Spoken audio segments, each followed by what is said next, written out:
Oh, why, hello there, IB Nation. How are y'all tonight? We are back with you for we are going to be talking about the Notre Dame and the college football playoff here soon. But of course, we're waiting on this ridiculous basketball game to get over.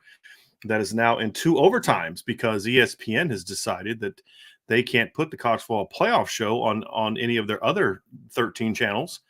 So we have to wait for this basketball game to get over. I actually have all the ESPN channels kind of showing right now. So there's Maction on a couple of those games right now, Ryan. I don't know if you've had a chance to watch any Maction tonight, but we figured we're going to go live now anyway and have some fun. So we will do things a little bit different since we're going to kind of be live during the presentation. What we're going to do is just kind of discuss it as it goes. So we'll just comment on it as it goes, and then we will then just have some fun talking about it, give our thoughts and our opinions. We'll talk about what it means for Notre Dame. We'll talk about our overall rankings like we always do and have some fun with it. But until then, Ryan, you and I decided we're going to go live and we're going to have a little impromptu Q&A with everybody because we said we were going to go live a little after 9:30 no matter what, and who knows when this basketball game is going to be over. So we figured, hey, let's go live now, talk to our people, our friends, our family, our community here at Irish Breakdown, and have some fun with it. So if you guys have some things you want to discuss, some questions that you have,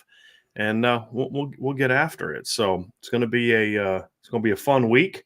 Of course, now there's an injury. I hope that kid's okay. Ryan, I was thinking about this. Where are you in the game right now? Like, what are you saying? Because I'm thinking I'm probably behind you since I'm streaming. Right now we're at 2 minutes and 41 seconds in the second overtime. Have they inbounded the ball yet? Yes, they just inbounded the ball. Okay, so we're not too far off. Yeah, we're not too far off. So that's good. Reminds us of an idea we're going to try. I'm not sure if we're going to be able to do it yet, but we're actually contemplating sort of going live during the USC game. We wanted to kind of get all y'all's opinion on this. We're thinking about going live during the USC game and just talking of what we just watching the game and talking about the game and sharing our opinions and just kind of watching it live with y'all. So we're not sure if we're going to do that or not. We're kind of curious to hear what people would think about that, if that's something that people would like to do. So we'll probably do like a poll on it, get some people's feedback on it here now. Obviously, I think it'd be fun. So we'll see. Just gotta plan a few things out and see if that's gonna work for us or not, including the fact that some of us stream, some of us are on different cable situations, and so we're like, how do we get the games all on the same time? Because like we're watching we were after the post game show on Saturday, we're all watching the game, and Sean's reacting to the end of the Ole Miss Alabama game, and I'm like, I don't know what happened yet. They haven't snapped the ball yet. You know what I mean? It's the worst. And Ryan, I think you were behind it as well. You were behind a little bit as well. So yep, we were like, dude, don't say anything. Or no, actually, we did want to say something, but so we found out that Ole Miss lost before we even saw it. So we'll see. So we got over a week to figure that out. Obviously, that's not really an option for home games. We got a good name in the chat, Brian. It said the Manning cast could just be the Driscoll cast. The Driscoll cast, yeah, that'd be a little bit. I don't know, a little bit. What's the word I'm looking for here, Ryan? Pompous. Yeah, it's like I don't like putting my name on things. Like when I when first started, was kind of thinking of different names and talking to people for some inspiration. People were always talking about putting my name on it. I was like, I don't think that's really me. I want to have like a name on it. So we'll see. But the company has Driscoll on it, but as far as like the shows and stuff. So Steve Smith getting old, man. Goodness gracious. I've never understood people wearing sweaters in a basketball game. I always get hot inside of an arena at a basketball game. So I feel like when you're 6'6" or above, you have some limited options as far as wardrobe. So I guess I wouldn't know. I would not know. So yeah, Garth Cassidy, I haven't had a chance to watch the post. We got a super chat from Garth Cassidy. I haven't had a chance to watch the press conference yet. I've had a lot of people texting me saying, "Hey, you need to watch the press conferences today," but I haven't had a chance to watch them yet. So, but yeah, we'll talk about it tomorrow. I'm sure it'll be a topic of conversation tomorrow during our shows.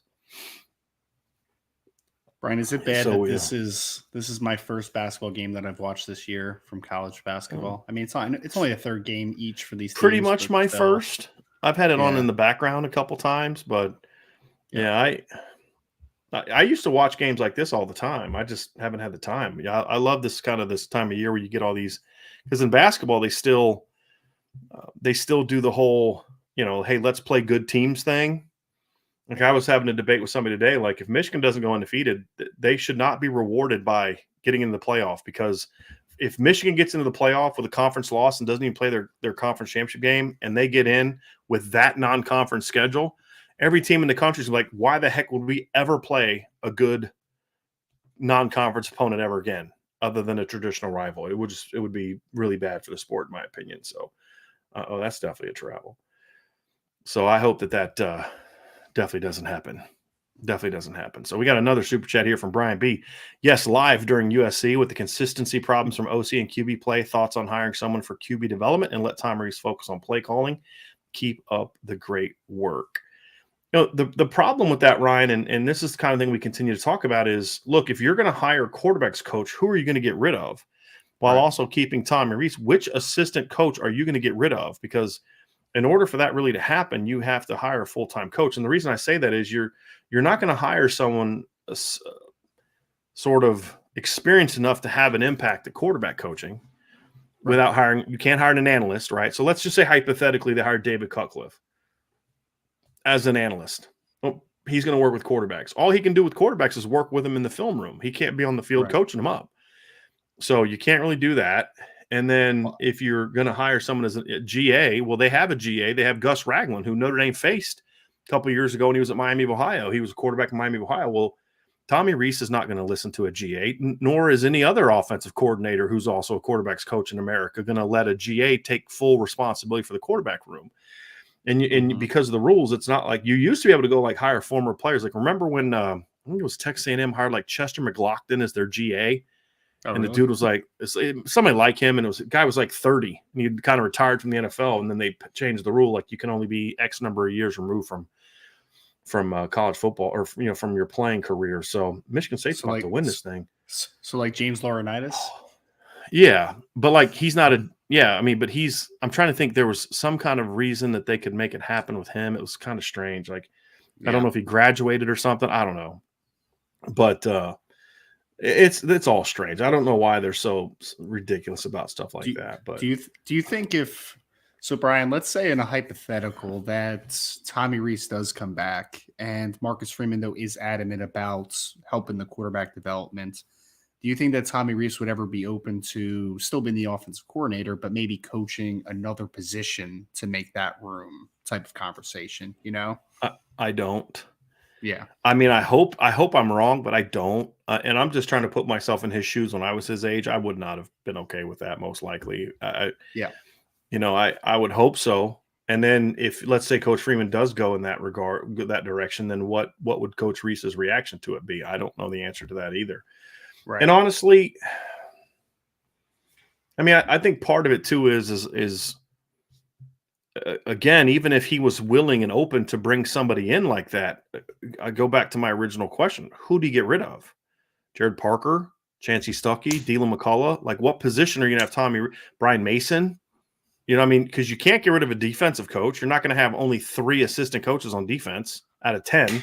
And you know what I mean? You definitely can't get rid of a Broyles Award semifinalist or whatever. Your best assistant coach. Yes, right? Yeah. So it's a challenge, and there's nobody. There's none of the coaches. Like you can't look at like Jared Parker and say, well, he could coach quarterbacks because he's never coached quarterbacks before. So I doubt that would be the direction to go with it. So the reality is just look, he's just going to have to continue to do a better job and just grow and develop as a coach. That's a great way to end it right there.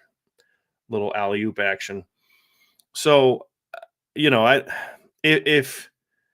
if he leaves, I mean, you're probably going to go hire an OC that coaches quarterbacks. I mean, there's a lot of people that do it. I think this focus on it is a little bit overblown. I think Coach Rees needs to get better at it and continue to grow and develop as a coach. And that's the thing we all have to remember about Tommy Rees. He's only 30. He's going to get better as a coach. As long as he's willing to be open to, hey, I didn't do this well and I did this well.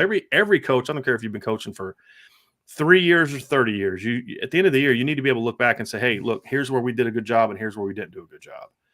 Yep. And if he's willing to do that, then, I think we'll see some growth and continue to get better. But it's just going to be It's just going to continue to be an issue until the play gets better. That's just the reality of it. I do forget a lot that Coach Reese is literally younger than I am. You know, like I feel like people kind of think he's a finished product, and I know that you need to want to grow in order to grow, right? Like those things are they're mutual. You have to have those two things, but I mean, it's not like he's a finished product. He could get a whole lot better. He could have a lot of growth. So I feel like people have kind of just given up on him completely, which is I think a little short-minded, a little nearsighted. So as long as he's willing to, like you said, to grow, then there's always a chance it'll get better. And so we'll see. But again, let's see how the season finishes, right? I mean, if Drew Pine goes out there and rips it the next 3 games or something like that, then maybe it's like, hey, he did get better or something like. I mean, well, let's just hey, you know what I'm gonna say, right? Let's let it play out a little bit, right? And then we'll be able to figure out kind of what comes next. But I do appreciate the super chat very, very much. Tommy Guns, this is why the future of the Driscoll Sports Media Empire is so. I see what he did there. The little Vital, but he said Vital. I like that. Dick Vital. It was nice seeing Dick back in the seeing Dick Vital back in the doing games because I don't think he did any games last year because of the cancer in his throat situation. So it was definitely good to see him back doing. Here's we go. You're down 6 points with 13 seconds left, and as I said on the show earlier, the last 30 seconds of this quarter is going to last longer than the 2 overtimes combined. Well, Kentucky's going to knock down a 3. Then Michigan State's going to miss both free throws and knock down another 3, and then we're going to go to triple overtime. It's going to happen. Yeah. If it does, I'm holding you 100% responsible for that happening. Just so you know. So just brace yourself for being ticked at you. So let's see. Anybody got any other questions in there? Got some questions here from y'all tonight. We got the one from Brian B. Got the one from Tommy Guns. People talking basketball. That'll be interesting. So, yeah, it's going to be unranked Sparty knocking off Kentucky the same night Syracuse gets upset is a fantastic early start of the season. That's one reason I do like non-conference college basketball because you get all types of wild stuff like this, And, great teams can get knocked off by nobodies in college basketball early in the season, too. That's also part of the fun. You'll never see a equivalent of a Maryland Eastern Shore knocking off a number 1 seed like Virginia in football. It'll never happen. Would never happen. Nah. So, yeah. Everyone keeps coming at my curtains, man. I just don't understand why it's such a What's that topic. Yeah, it's just that Preston Wade, new curtains for Ryan. Curtains are fine, man. They're fine. Yeah.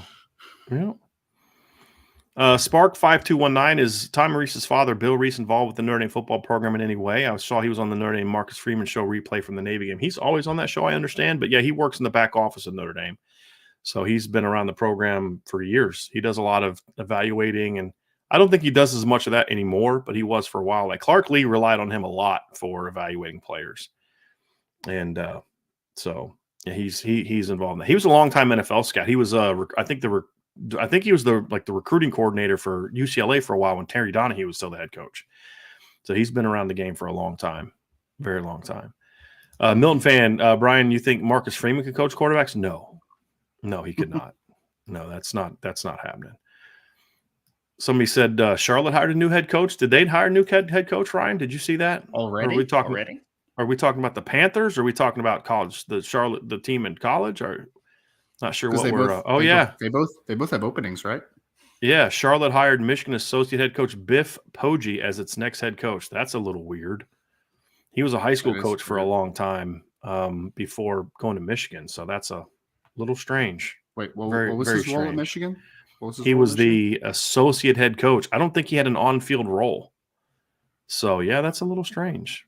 Yeah, I think wasn't he the head coach at Gilman and France? I thought he was at maybe his son went to DeMatha. I thought he had some sort of connection to DeMatha, but he was at Gilman for a long time. I believe he was the head coach when Victor Abiamiri and Ambrose Wooden were there. I think, but I could be wrong on that. So he's an older gentleman then, or Oh, older, like not. I don't know about like that older, but yeah, he's older. Yeah. I mean, he had a I'm son s- that played college football recently that went through college I, football already. So yeah, I was just trying to compare it to I mean, obviously they just had Will Healy as their head coach, right? Who was like an yeah, FCS younger yeah, guy. So just yeah. a Going little, in I the guess polar going a opposite different direction. route. Yeah. You overreact in one direction, now you overreact in the other direction. Homer TD asks, Brian, are you having a tailgate this weekend? We will not be having a tailgate this weekend.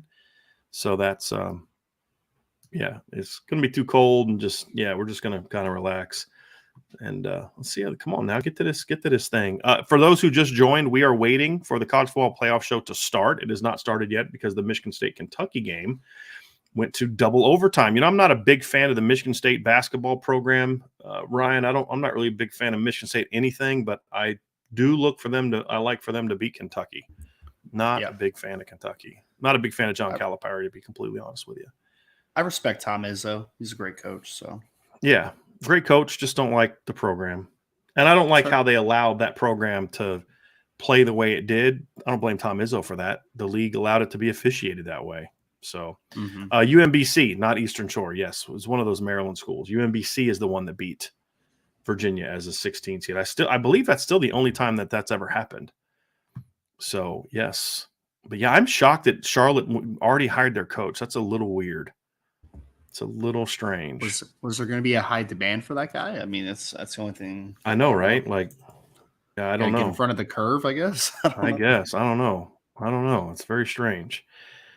Very, very strange. Ryan Schulte says, fellas, thoughts on Ryan? This will be one that you can answer. Thoughts on game day in my home state of Montana. Who you got, Cats or Grizz? Did you see that game day is going to Montana for the Montana State game? Yeah, So I heard that. I heard that it's a wild game. Usually, I know it's. Yeah, Ryan, there's a name for that game, right? Like there's like a title behind I'm that not game, I sure. believe. Let's look it I'm up. trying to remember, but because I know that's usually a big one because obviously Bobcats have been really good for Montana State. Grizzly have been tremendous for Montana. I have to See if there's think a just name. based on Great the Divide Trophy, Ryan. Ooh, It's I called the like Great that. Divide Trophy. So yes, that was the name. Interesting. Well, Yeah. I know those teams. So I mean, traditionally they've played really good defenses. Both teams. The Okay. Dutton. Someone just said the Dutton Bowl. I don't know. Montana State has a really good I think that rushing. has to do. Isn't that the show Yellowstone? Isn't their names the Duttons? Isn't that? Yes, I believe they are. I believe Yeah. they are. Okay. So someone So said something about Yellowstone earlier in the show yeah, too. yeah, yep. So yeah, of course they're going to commercial. Yes. Yeah, figures how that's going to go. So I am so over these commercials with this guy. Like they were really funny at first, but now they're just like beyond absurd. So yeah. It is pretty cool for the Montana and Montana State fans. So Brian, I mean, you literally have Yeah. USC and UCLA this weekend, and that's where they're going. Ryan, I like doing that once a year. I like them doing that once a year where they pick a really big FCS game to go to. Yep. And, go to that route. I like that. I like that. I think that's cool. Because, I mean, look, it's giving respect to them, those programs, showing love to FCS. Plus, I don't know. I just like it. I'd rather do that than another installment of USC, UCLA, or another installment of Alabama and whoever, I think it's pretty cool. Pretty cool deal. You know what I heard is pretty cool is when North Dakota State and South Dakota State face off in North Dakota State in the Fargo Dome. I heard that's a pretty wild crowd. Now that's the Fargo Dome. I had a friend that coached there. Kid I played college ball with, Scott Schwarzer, was a GA there back in the day. He said it gets pretty loud in that stadium, even though it's not like real big. But he said it gets loud in there. He said, yeah. So. North Dakota State fans are really good fans, man. They really are. Yeah, there's some good football up that direction, man. It really is. And Montana used to be great. I mean, they've only won like 7 of the last 10 national championships or something like that. That's so, true. That's true, yeah. Yeah, but I mean, my thing is it's not just that one program. It's like the whole, like South Dakota State was in the playoffs last year. South Dakota right? State's a very good team. North Dakota's been pretty good the last couple of years. South Dakota's a solid, tough, full football team too. So to your point, you're right. That whole Missouri Valley, I mean, because that even extends to like Northern Iowa and all those teams as well. So yeah, I kind of like it. I kind of like it. I like having that. I'm not gonna lie. I like having that every now and then. So, Mr. 2.0, any update on the analyst position? Notre Dame says they have open. Hope they fill it. Even better is if they could get an experience. They're not going to get a guy right now. I mean, there are two games left in the season. Anybody you can get right now is not going to be most likely not going to be worth having. Right. So I just don't. Yeah, I don't see that one. I don't see that one happening at all. So, yeah. But Milton fan Brian, thoughts on Chris Tyree getting snubbed this year? Look, we've talked about it a lot. It doesn't make any sense to me. Like, look, I know your run game's built around duo and all this, and he's not a duo guy. Then be smart enough to figure out other ways to use him. There's no way you cannot use that guy. There's no way you can justify not using that guy. So, yeah, we'll see. Tyler Evans. Go ahead, Ryan. I was going to say if only teams were allowed to play two running backs in the backfield at once and utilize different strengths. If only. Exactly. And if only we had any evidence at all of that working this year or against anyone good like Clemson or North Carolina. Tyler Evans, do you think there's going to be a shocking head coaching fire in college football this year? What do you think, Ryan? I probably not. Who would it be? I was told. So here's a little insight for everyone. I was told by someone close to Texas A&M, kind of on the media side of things, that there's zero chance Jimbo's going to get fired this year. It would be after next season if they're going to kind of work through that buyout type of situation. So I don't know. They got to get like $10 million off that deal a little bit. You know what I mean? I mean, like, who's in a position that you would be like, wow, that's shocking that's going to happen. I can't even think of anybody. I'm looking at it now, Ryan. If they wait till next year, they basically chop off $9 million. Mm-hmm. So they'd have to, because if they bought him out this year, it'd be $85.95 million. If they wait till next year, it's 76.8. If they just wait 2 years, it gets almost $19 million lower. Yeah. You know, and you got to think, hey, look, he just had a number one class. Let's give him time to see what he can do with it. And, you know, but somebody said Hunter Land, thoughts on Denson not getting a contract renewal. I hadn't heard that, honestly. I hadn't really paid a whole lot of what's that, Charleston I haven't Southern? really paid a whole lot of attention for him. Yeah. They're bad. They're a bad football team. So yeah. I'm not shocked. I mean, he was not a very good coach at Notre Dame, and so I'm not shocked at that at all. Yeah, it looks like they dismissed him. So I'm not shocked by that. He was he needs to find something different to do. He doesn't have the desire to do the things you need to do to be a good successful coach. So give me 1 second. I got an ESPN app open somewhere that's making noise in my background. Give me a second. But anyway, so Jimbo, Ryan, I'd be curious if there was anything he could do. Like, there's got to be something that you could look at and say, hey, if this happens, then it happens then. But I think they'd have to have like an utter collapse. I really do. My buddy told me that. All right, so we got the top 25, Cincinnati 25, yep. NC State 24, Oregon State 23, Oklahoma State 22, Tulane 21. So we'll see Notre Dame in this next batch of rankings. So let's Oregon State 20. So they're back in now. They weren't ranked last week. Oklahoma State wasn't ranked last week. Tulane dropped down. So yeah, 3 new teams in the top 25. I should say not 3 new, but back in. I think this is the first time Cincinnati's been in, but Oklahoma State and Oregon State are back in. They were in earlier, Ryan. What were you going to say about your buddy? I just wanted to jump in and give those. Oh, no, just that, kind of reiterating what I said before, that next year after that season, if it's a disaster, that would kind of be the year. But he told me that if they win 8 or 9 games next year, they would kind of be content with him moving forward, which is pretty wild to me. So Notre Dame up to 18. So 20 is UCF.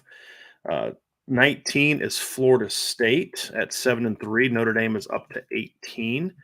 And Washington jumps all the way up to number 17. So you got to boost up those Pac-12 rankings. UCLA falls down to 16. I'm sorry, was that a little too sarcastic, Ryan? A little too sarcastic and condescending? It was just So I'm slight not shade, sure. just slight. Yeah, a little bit. The thing that bothers me about that kind of ranking is one thing that the committee has always done is they've always been really good about avoiding the recency bias that plagues the regular polls. And that's the danger when you run into new committee members. And I feel like this year's committee is a lot more recency bias. Kansas State goes up 4 spots to number 15 after their win. Ole Miss falls down to number 14, even though they still have yet to beat anybody worth anything. Carolina's up 2 spots to 13 at 9-1. Oregon falls 6 spots to number 12. So here's my thing. If you're going to jump, how is Oregon behind Penn State? Again, that's a recency bias thing. Who has Penn State beat? It's a recency bias. This is garbage. If you're going to jump Washington all the way up to 17, then why is Penn State ahead of them? That makes 0 sense. 0 sense.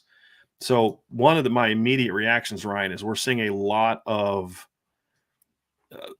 flaws in the process this year of the rankings that I feel like were not there in the past. And I wonder how much the new members are doing that, because way too much. This is what happened last week. There's no way you can tell me that Oregon was 6th last week and Penn State was 14 and one weekend of football is going to change that. Yeah. There's no way that makes any sense to me. So I just don't get that. Utah, for a second there, it looked like Indiana's logo. That was kind of weird. It did, didn't it? Right? I was like, yeah, that's kind of weird. The Hoosiers are 8-2. Oh, wow. Yeah, wow. Really jumping those guys up there. That's pretty interesting. So Utah at number 10. Here's the slow reveal section of the show. Mm-hmm. So, yeah. Texas fell out. That's one that definitely jumps out at me. Texas fell out this week. Clemson, number 9. Yep. So they jumped up a spot to number 9. I'm curious to see. Alabama's going to still be ranked. That's so absurd. Well, they beat a good Ole Miss team that hasn't beaten anybody. We got to pump up the SEC. It's a joke. Absolute joke. Wonder how many spots Alabama moved up for that win. I know, right? They went on the road and beat Ole Miss. Who's Ole Miss beat? That's beside the point. Don't change the subject. So absurd. So absurd. Come on, guys. Get the rankings out. We had to wait an hour to get this release, okay? You don't need to jerk around and get the rankings out, then you can talk about stuff. Alabama number 8. Okay, they just stayed 1 spot ahead of them. That's not as bad as I thought it was going to be, to be honest. Yeah. It's not as bad. Yeah, you thought they're going to jump them up like 4 spots just because it's Bama? Like 6 or 7, Yeah, I could see that. I could have definitely seen that. That wouldn't have shocked me at all. At all. So ridiculous. I mean they beat a dominant Ole Miss team, so they should have jumped up at least 2 or 3 spots. They're not going to give us number 7. They're going to do play this whole game. These guys are going to talk and say a bunch of new CFP top 7 revealed. Why? Why? Got to get Kirk Herbstreit on there. So you probably have what USC there at 7. Ryan, is that because wasn't USC 8 last week? Believe so. So I believe they were 8th last week. Yeah, USC was 8th. Now, what would be interesting is with LSU's ugly win over Arkansas, if you're going to look at recency, the way that they're doing the recency bias, maybe jump USC ahead of LSU. That'd be interesting. But I mean, there's not going to be any differences. I mean, 8, 7, 5, 4, 3, 2, and 1 all won this weekend. So I mean, they're not going to move guys around. Yeah. Who's going to move? They dropped all Oregon out already. So who's going to move?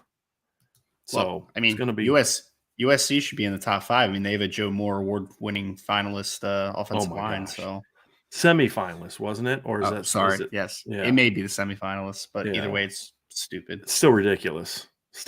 Why are they putting number 7 up here? Come on. Georgia's 1, of course.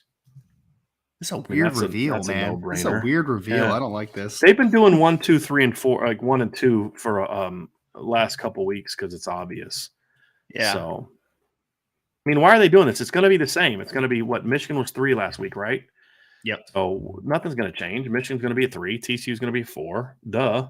I mean, guys, nothing changed. Why are we having this conversation? You guys are making this climactic for no reason whatsoever. TCU's going to be 4. Tennessee's going to be 5. LSU is going to be 6 and USC is going to be 7, right? I mean, so I mean, what's going to change from last week? I would like to see USC leap LSU. That'd be nice, but I don't see it happening. So, yeah. Ooh, shocker. All the top 4 teams won last week, so they're all staying the same. Woohoo. You mean all the undefeated teams are in the top 4? Yeah, I know, right? In the same exact order you had them in last week. Oh, wow, that's crazy. Yeah. I mean, what are we doing here, guys? Did Tennessee only beat Missouri by 40, so they're going to drop them down? No, of course not. They're going to leave them at 5. And the only question is USC at 6 and LSU at 7. I would love to see USC's leap LSU, and they should, Ryan. I mean, I know that USC hasn't really beaten anybody, but they also haven't lost twice, and they get beat by 27 points at home. So, yeah. And LSU was not impressive at all against Arkansas against a backup quarterback. I mean, we talked about it, Brian. They ended up being down to their 3rd stringer, Ryan. I know. They had the North Carolina transfer, right? Whatever his name is. I forget what his name is, but yeah, I mean, we talked about it during the game. If KJ Jefferson plays, is there any doubt that Arkansas kind of they win substantially wins that game? I mean, yeah, they win that game. There's no doubt. Yeah, you're talking about Cade Ford. He was from South Florida. You talking about Malik? Oh, yeah, Malik Hornsby's their backup quarterback. Yeah, South Florida kid. Cade Fortin's from South Florida. Is a South Florida kid. Yeah, gotcha. He was somewhere down there. It's so weird though. He was not very good at South Florida, and now he's at Arkansas. LSU at 6. Big shocker. So the order doesn't change. They really drug that out for no reason whatsoever. That was such a waste of time. But it is ESPN, guys. So why should we be shocked? So Ryan, just real quick, Notre Dame at number 18. What are your thoughts on the Irish moving up 2 spots? I mean, it's. Again, you're at number 20, right? So you move up a couple spots. You're trending in the right direction. I would say, you're lucky to move up 2 spots just with how everything's working, and you just had a less than stellar second half perform against Navy. So I think it's a positive movement for Notre Dame. Again, you beat Boston College this week. Maybe you have a big win against USC. I think you're going to be in a fine position when everything is settled and everything really matters for kind of bowl seeding and everything. But I think that you can argue a couple teams in front of them. You can have the conversation as far as maybe they should have moved up even 1 or 2 more spots up. But I think 18's fine. I understand it, and you can't ask for too much when Notre Dame just had a less than stellar victory over Navy last week. Ryan, I think if they would have built on the second half like they needed to, you could have made a case. I think Notre Dame's a better football team than Kansas State. I do. But I agree. But you just watch Kansas State go on the road and destroy Baylor. You know what I mean? Who's a decent football team, certainly better than Navy. So if Notre Dame would have hung a 50 spot on Navy like they should have, maybe they would have moved up. I think they should be ahead of Washington because again, you thought Washington was only 25th, good enough to be 25th last week. So they beat Oregon. Well, okay, so now Washington's best win is not as good as Notre Dame's 2 best wins. Or actually, their 1 best win. So Notre Dame has beat a team 1 spot behind Oregon, and then also beat a team 3 spots ahead of Oregon. So I know the losses are different, but the wins are much better. So that doesn't make a lot of sense. You clearly weren't that impressed with them last week, and I still don't understand the love for Ole Miss. I don't get that one at all. And I really have no clue how that one works. And I think we talked about this last week, Brian, but I think, again, we're going to see the Pac-12s really start to have attrition. I mean, you have UCLA's in front of Notre Dame right now. USC is obviously in front of Notre Dame. Right. They play this week. Someone's going to lose. One of those is going to lose, yeah. And just so people understand, we're not arguing that Notre Dame should be up now. We were saying is if Notre Dame would have handled business against Navy, they would have had a case to move up ahead of some of these teams. My issue with Washington is the overreaction to their win last week. You jump them up 8 spots.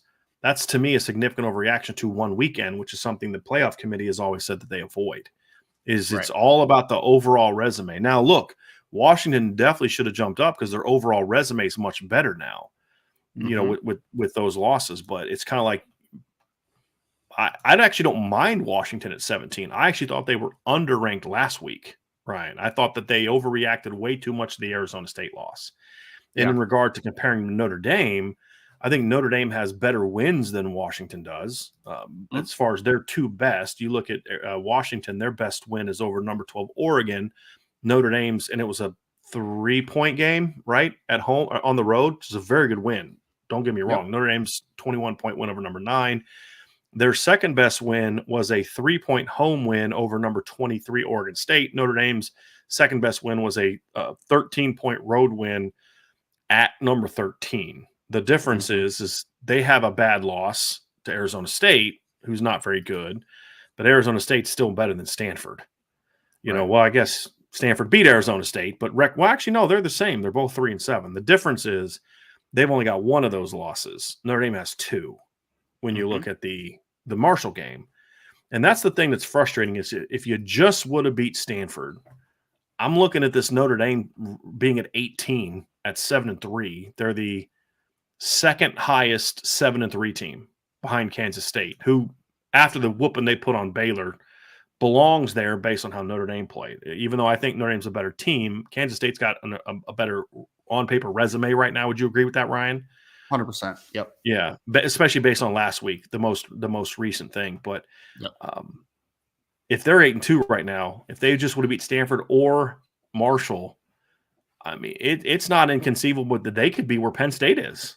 Honestly, I mean, you know, because they'd have the dominant head-to-head over North Carolina. They'd have, I mean, the two best. I mean, Georgia right now has the 2 best wins, right, at 5 and 14, and then Notre Dame's right behind them with 9 and 13. I mean, who else has better wins than that? I mean, Ohio State's 2 best wins are 11 and 18. Those aren't better, right? I mean, I'm trying to look at this and think who's got the better wins right now. So, what Oregon would be 10 and 16. So that's close. Oregon's close because Oregon beat UCLA, correct? And they also beat Utah. Or no, they haven't played Utah yet. I'm sorry, they haven't played Utah yet. So I take that back. They play Utah this weekend. So Oregon's only got the one good win, and that's over number 16 UCLA. So yeah, they'd be ahead of Oregon and Penn State for sure. The question would be would they be 10 ahead of Utah? That'd be a very good question. Yep. Very fair question. If they would have beat Stanford. Yeah. You know honestly, Ryan, go ahead. Yeah. Go ahead, man. Oh no, I was just gonna say it. Like I always feel like I do shout outs to this team and this coach, but really happy for Jonathan Smith, man. Oregon State's sitting there at 23. It's awesome. Yes. Good for them, man. Good for them. Yes, no doubt. And it sets up a really I'll say this, Ryan, the next 2 weeks in the Pac-12 are going to be a lot of fun. Like there's going to be some really good, interesting games coming on these next 2 weeks. Real quick, Notre Dame's strength of record is 21. Their strength of schedule is 18th. Their remaining strength of schedule is 25th, and their game control is now 14th. So I thought that was interesting to have them at 14. So with game control, but if you really think about it, like they led Ohio State almost, more than Ohio State did. They've led. I mean, they never trailed Navy for all the frustration. They never trailed Navy. They jumped on them right away. Never trailed UNLV. Never trailed. Well, they trailed North Carolina for like a possession, and that was it. Never trailed against. Well, they trailed against Cal. Did they? No, they never. Did they trail against Cal? I don't think so. I think they were always. I think they were. They might have been like down 10 to. I have to look that up real quick. I can't remember that game. The marks on the Cal games kind of bleed together. I think they were up 10-7 at one point in time. Cal was at halftime, and then they're up 10-7, and then Notre Dame. Yeah, they had a fourth quarter lead over Notre Dame, and then Notre Dame won it in the end. But I mean, they've had pretty good game control this year, and there's been a lot of weird games this year. But here's what the Pac-12 has left, Ryan. These next 2 weeks in the Pac-12, like I said, are going to be a lot of fun. So here's what's coming up this weekend in the Pac-12. Now that they've got the new rankings out, so you're going to have Oregon State plays at Arizona State, who's dangerous, beat Washington. You've got USC, number 7 USC at number 16 UCLA. You got number 10 Utah at number 12 Oregon. See if Oregon get payback for the beatdowns that they got from Utah last year. And then next week, you've got all the rivalry games. You've got Arizona State on Friday, UCLA and Cal on Friday. Notre Dame, number 18 Notre Dame at number 7 USC. You're going to have numbers 12 Oregon at number 23 Oregon State, and then Washington plays at Washington State. And Washington State is a quality out this year. They're a tough team. They're a tough team. They're not an easy out this year, man. They're a completely different team than they used to be. Brian, we didn't talk about this, man, but how about Arizona beating UCLA this past week, man? We didn't talk about that. And they outplayed them. I mean, did you watch that game? They outplayed. It wasn't a little like bit of it. UCLA had some mistakes, like all teams do, but it wasn't so much that they just had a bunch of dumb mistakes. Like that's how NC State lost to Boston College. They just handed in that game. They should have blown Boston College out. You go home and watch that game. They actually played with UCLA the whole game. I mean, just outplayed them. They couldn't stop Jaden DeLauria. I was going to say DeLaura's played really well since transferring over from Washington State. He's done a really nice job. Yeah. Last year, their quarterback position was atrocious. This year, it's been good for them. Yep. They are, and the interesting thing, too, is, I mean, they were a 1-11 and a not real competitive 1-11, but they had a nice recruiting class last year off of 1-11. If they can win one of their two final games, Ryan, they got a shot to do something. I really do. I think they have a shot to do on the recruiting trail. Yeah. And they've got Arizona State at home this week. Or excuse me, they have Washington State at home this week and Arizona State at home next week. There's a legitimate shot that Arizona could have a bowl game this year because they beat UCLA. Awesome. If they can just hold court at home the next 2 weeks, Washington State or Arizona State, they could be a bowl. I mean, imagine that going from 1-11 to a bowl game. Like that's you know what else too, Brian? We've talked about how the Arizona recruiting base has improved as well. With Arizona State down right now and trying to figure themselves out, Arizona, if they're able to just keep a couple kids in state, a couple of the better recruits over the next couple of years, they have a chance to turn it around pretty quickly. So it's a good job by Jed Fish so far. Yeah, yeah. And he was an interim head coach at UCLA for a minute, correct? So when they fired, was it Mora or Durrell? I think it was when they fired Durrell. I think it's when that happened. Durrell. So Ryan, talk to me about some of the things that you look through the rankings tonight. Tell me about some of the things that you like, some things you don't like, some teams you think might be a little too high, a couple teams that you think might be a little bit too low in the latest rankings. Yeah. Well, I think Penn State for me is the one that you start with, and I'm just like, again, we're talking about a resume thing, and I understand that they were sitting there with only 2 losses, so the win-loss record matters. But I look at it, Brian, I'm just like, what wins are really buoying them up to that level, right? Like that's what I'm kind of looking at, and I'm just like, it's a little confusing to me, just a little bit. And I think that when you're looking at that one, again, I think that the eye test has to, this is my tough part about kind of figuring out these rankings, right? Because I always hear it's about resume, and that's true. I agree. But then there has to be some part that is a eye test to the thing, right? Because why else would we have people voting for it if the eye test didn't matter at all? And I think when you look at Penn State, you just kind of know it's kind of fool's gold, right? It's not like a true 8-2 record. So I don't know. They're just like one of those teams where I just look at it and I just say, I don't buy you, right? Like I just don't buy into it too much. So they're the main one that I'm looking at. And I'm just like, probably a couple spots too high, it's just, they're the one that I just can't make sense of. And then it's just wild to me again that there's the Pac-12 has how many teams in the top 17? What's that? 4 teams in the top 17 from the Pac-12? You got USC at 7, you got Oregon at 12, Utah at 10, Oregon at 12, UCLA at 15. So, and then Washington at 17, and then if you go the entire top 25, they got 6 in the top 25 because Oregon's in there. Oregon State's in the top 25. So, I think that's tops, Ryan, because the Pac-12, the SEC has Georgia, Tennessee, Bama, Ole Miss. They only have 4. The SEC only has 4 because Kentucky got knocked out last week. The Big 12 has TCU. Let's see here. TCU, Kansas State, and Oklahoma State. So that's 3. The ACC has Clemson, North Carolina, Florida State, and NC State. That's 4. And then there's 3 group of 5s, an independent. And then the Big 10 has Ohio State, Michigan, Penn State, and that's it.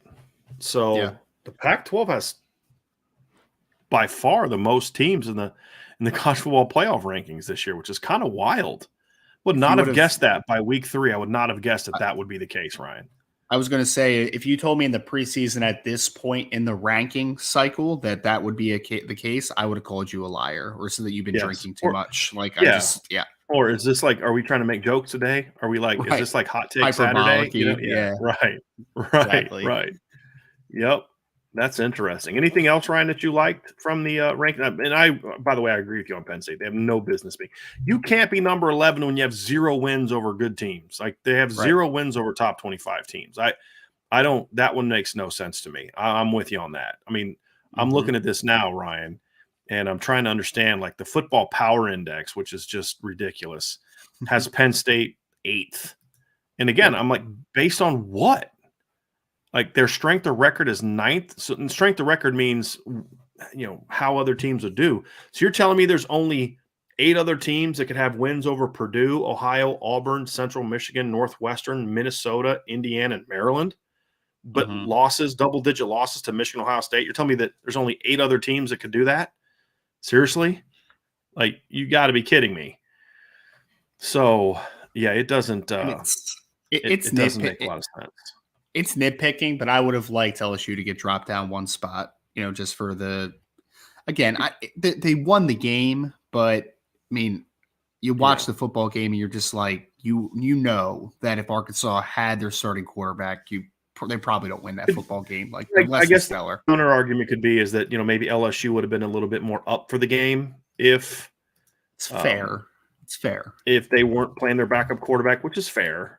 Here's the reason why I'm okay with them leaving there. I personally would do it because, again, you got to count the losses, right? And LSU's losses are both now very good losses, and I think that maybe that's part of the reason they're hyping Florida State up is because it makes the LSU loss look better because now LSU can say that their losses are to number 5 Tennessee and number 19 Florida State. Maybe that's it. But, so then they can maybe justify having LSU in if they win the SEC championship. I don't know. But the only problem I have is with moving USC up. And the thing I keep going back to every time I think USC should go up, I then think, okay, but who have they beat? That's the problem. I mean, they haven't played Oregon. Like you mentioned, the 6 teams in the Pac-12. Yeah. They beat number 23 Oregon State. Then there's them. So there's the 4 other teams in the Pac-12. They have not played Oregon. They have not played UCLA. They have not played Washington. And they played Utah, who beat them. So, it's again, it was only by a point, but talk about ugly wins. I mean, they beat Arizona by 8. They beat Cal by 6. And UCLA's had their fair share of sloppy wins this year too. And they should have lost Oregon State. Absolutely should have lost Oregon State. Oregon State should have won that game. They just couldn't put it away. I'll say this. I think the Pac-12 is a little bit overrated as far as where we're in the hierarchy of the ranking, but I will say that it's been very entertaining football this year, which has been nice. It's very tightly packed together, very tightly packed together. And I will say this. I think the Pac-12 had some nice non-conference wins. I mean, if you're gonna look at it and you look at the teams that are ranked, and then you ask yourself, okay, well, what did those teams do in the non-conference? Let me just pull it up here real quick, Ryan, and go to the Pac-12. So you've got Oregon State is ranked, Utah is ranked, USC is ranked, UCLA is ranked. Let me go to the conferences here real quick. Pac-12. Okay, let's look at this real quick. So you've got USC is ranked, Oregon is ranked, UCLA is ranked, Utah is ranked, Washington's ranked, and Oregon State is ranked. And again, this kind of goes into they've been entertaining, but you've got to be able to look at the non-conference and see what they've done. I would say some of the better non-conference wins for the league are by not the top 10, the top teams. Because you look at Utah and USC, their non-conference was Rice and Fresno. They get a shot in 2 weeks to have a really big non-conference win when they play Notre Dame. Right? Oregon's non-conference, they beat BYU, doesn't look as good now, Eastern Washington, but then they got blown out by Georgia. So that's not a great non-conference. UCLA beat Bowling Green, Alabama State, South Alabama by a point. And then you look at Utah, and they beat Southern Utah and San Diego State, who's not good, and then they lost to Florida. And then Washington has the only really good win of this group, and that was a blowout win over Michigan State. They also beat Portland State and Kent State, and they were all blowouts. And then Oregon State beat Fresno, Montana State, and Boise State. The Boise State win doesn't mean a whole lot. They're an okay 7-3 Mountain West team. So that's kind of the thing that kind of drags you down a little bit when you're looking at the non-conferences. Is you could argue that the team with the best non-conference win is Stanford. That's wild. I mean, so yeah, it's interesting. And then you see, let's see, Arizona non-conference, San Diego State lost to Mississippi State, beat North Dakota State. Good win. I mean, that's actually a really good non-conference win, beating North Dakota State. And then Arizona State beat Northern Arizona, but then lost to Eastern Michigan and lost to Oklahoma State. Washington State had a good win over Wisconsin. That's the one I kind of had in my mind as being a good non-conference win. Colorado State and Idaho, Cal, UC Davis, UNLV, and then lost to Notre Dame. And Stanford had a good win over Notre Dame, but then lost to Colgate or beat Colgate. Actually, it's so funny is Stanford's undefeated out of conference right now. That's the hilarious part, because they played BYU last game of the year, so they've only played 2 of their 3 non-conference games this year, and then of course Colorado's lost to everyone. So Stanford just needs to get out of the Pac-12 is what you're saying. If Stanford was in the SEC, they'd be undefeated and ranked number 1. So proof is in the pudding. Yes, exactly. They dominate out of conference, absolutely. But that's the thing, and that's what bothers me is they're getting all this hype, but then the ACC continues to get diminished. But if we were to talk about good out of conference wins, the ACC has several more good out of conference wins than that, Ryan. And that's the thing that gets a little bit kind of frustrating when you look at how the ACC is viewed. Yeah, it's like one of those things, Brian, when Clemson's perceived to be down over the last couple of years, it's like everyone just loses the appeal because I think part of it is also, Florida State's an okay team, right? Like they're number 19. Miami's not good right now. Those are the brands in the ACC outside of Clemson, though, right? So like when the brands are down, you just lose that appeal. And but one of the brands is better this year. That's one of the brands is pretty good. One of the brands looked pretty good out of conference this year, in Florida State picked up the conference's best win. I mean, what other conference has a non-conference win like Florida State has? Or not really anybody, right? I mean, did any of those teams in the top 10, do any of them have non-conference losses? Let me look at it again. Tennessee's in conference, USC's is in conference, both of Alabama's are in conference, Clemson. So Notre Dame beating Clemson is the second best non-conference win, and then Florida State being LSU, who's number 6. So I don't think the ACC is getting enough respect, in my opinion. Yeah. So, but we'll see. There's a weird stigma around the ACC for some reason this year. Yeah, well, it's believing the past, which is, it's fine. But at some point in time, you got to say, okay, well, what did they do this year out of conference? Some guy was arguing the other day, well, they went 2-12 last 2 years in bowl games. Okay, I don't know if that's accurate or not. I don't care to look. I also don't really care about bowl games because, like, if your number 5 team is being matched up against another league's number 3 team, and you lose, you're like, well, okay, you're playing the better team in that league. If your number 3 team or number 2 team is playing against another team's number 1 because they didn't make the playoff, you should, there's a chance you're going to lose that game. But I don't really care about bowl results, but it's also about what are they doing this year, right? And this year, the ACC has some really quality wins, So, and it's funny. The best non-conference Pac-12 win is arguably Arizona beating North Dakota State. Think about that. That's not an insult. That's a really good win. They always come into the division. They beat Iowa. They beat Iowa State, or they beat Iowa State a few years ago. Beat Kansas State one of those years. What would you say? Wisconsin's probably the next. So, yeah, interesting. Very interesting.